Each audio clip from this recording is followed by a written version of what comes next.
बिस्मिल्लाहिर्रहमानिर्रहीम। अस्सलाम वालेकुम दोस्तों बात करते हैं सेहत के हवाले से। जिन भाइयों का ब्लड प्रेशर बहुत ज़्यादा तेज़ रहता है, इस वीडियो में हम कैपोटीन टैबलेट के बारे में बात करेंगे, इसके साइड इफ़ेक्ट के बारे में और बेनिफिट के बारे में बात करेंगे। जिनका ब्लड प्रेशर बहुत ज़्यादा तेज़ होता है और जिनका लो होता है, कौन लोग इस्तेमाल कर सकते हैं और इसका कैपोटीन का सही इस्तेमाल हम आपको वीडियो के अंदर बताएंगे। लास्ट तक देखा करें ताकि आपके पास हर नई मालूमात मेडिसिन के हवाले अब तक पहुंचती रहे।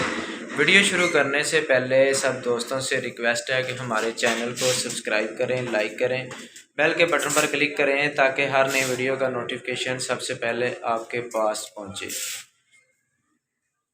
चलते हैं जी, साइड इफ़ेक्ट के बारे में बताते हैं।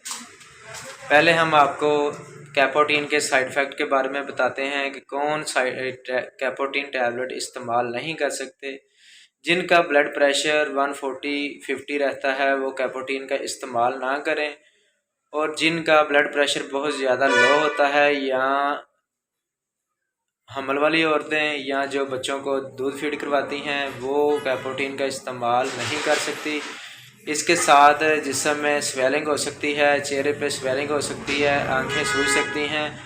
और कौन लोग इसका इस्तेमाल कर सकते हैं? जिनका ब्लड प्रेशर 180, 90, 200 ब्लड प्रेशर रहता है वो कैपोटीन का टैबलेट का इस्तेमाल कर सकते हैं। या जिनको यूरिन का मसला है वो यूरिन की टैबलेट और कैपोटीन मिला के इस्तेमाल कर सकते हैं। कैपोटीन चाहे पानी के साथ निगल लें, चाहे ज़ुबान के नीचे रख लें, इसका आपको बहुत ज़्यादा फ़ायदा मिलेगा। लेकिन ब्लड प्रेशर जिनका कम होता है या जिनको बहुत ज़्यादा नींद आती है, सुस्ती जिस्म में रहती है, जिस्म में बहुत ज़्यादा कमज़ोरी हो गई है, वो कैपोटीन का इस्तेमाल हरगिज़ ना करें। मार्केट में वैसे कैपोटीन 25 mg और 50 mg अवेलेबल है,